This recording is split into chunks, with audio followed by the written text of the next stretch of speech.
You know how sometimes a question looks straightforward, and then the more you read it, the more you think, wait, is this a trick? That's exactly what PMP questions are designed to do. Test not just what you know, but how you think. And the truth is, most people don't fail the PMP because they didn't study enough content. They fail because they didn't learn how to read the questions like PMI wants you to read the questions.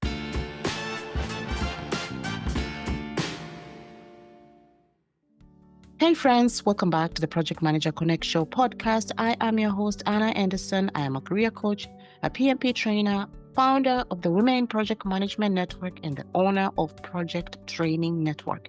I help people and career changers step into six-figure project manager roles and also pass their PMP exam on their first try without wasting months spinning their wheels.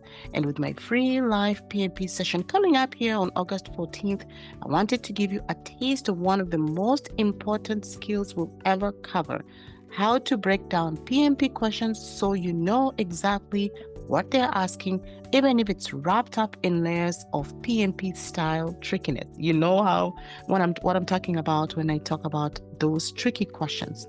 So when I took my first set of practice exams, I thought I was doing okay until I realized my biggest problem wasn't that I didn't know the material. It was that I was misreading the questions, and it happens a lot of time.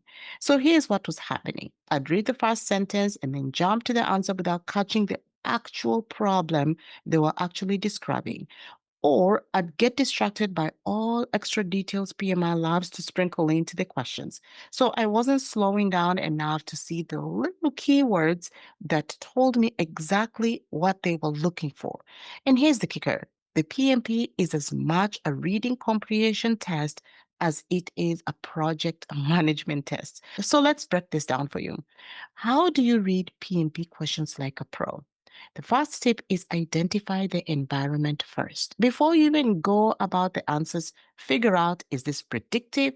Is this agile? Is this hybrid? So predictive, for those of you who don't know, is a plan-driven documentation type way of doing work. So you plan it, it's plan-driven, there's a lot of documentation, and also there's upfront planning. Agile, on the other hand, is more of collaboration, adaptability, customer feedback, flexibility, and then hybrid is a combination of both. So the environment tells you how PMI expects you to act in the situation. So the first tip here is you need to identify the environment first. Is it predictive? Is it agile? Or is it hybrid? The second tip here is to spot those specific keywords. Words like first, next, most likely, best, or least completely change the answer. So if you miss those, you're almost guaranteed to get it wrong. So again, spot those keywords. Very, very important. The third tip here is ignore the fluff. PMI labs give you extra details that don't matter. Have you ever read a question and at the beginning of the question is just a lot of information, and then you're like, this question was not even related to the answers? Yep, things that just don't make sense at all.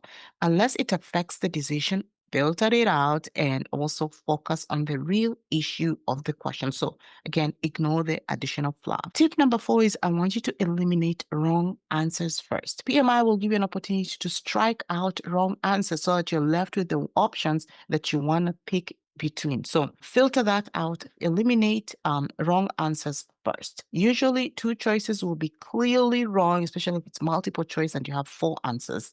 One will be okay, and then one will be the best. So narrow it down and focus on PMI's best next steps. That's important. Tip number 5, ask yourself, what would the ideal PMI project manager do?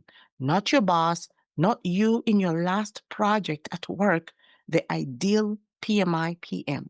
That shift in thinking is where people start picking up the right answers consistently. So that was tip number 5. Ask yourself, what would the ideal PMI project manager do? Once I started doing this in practice, my scores actually started going up.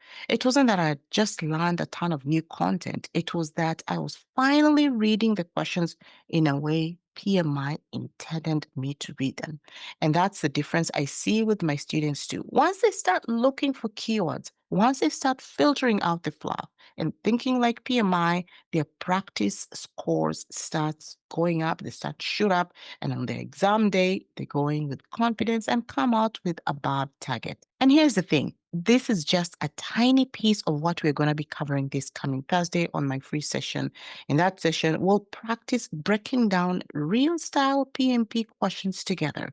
We'll cover timing strategies so that you don't get stuck in one question. That's very important because the timer does not stop for you.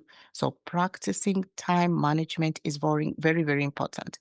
We're going to build a mindset that will carry you through all 180 questions without you feeling like you're going to panic, and also just give you a clear, structured way to study so you don't waste months guessing what to do next. So if you're serious about passing your PMP exam, at least this year, or maybe it's your part of your goals this year, this is the session that can save you from those traps that cost people most of the time their first attempt, and also caught me my first attempt. So head to the link on the show notes or on my bio and grab your spot, and I'll see you on August 14th. Let's make this the last time you ever have to study for the PMP exam, because I want you to pass on your first try, okay?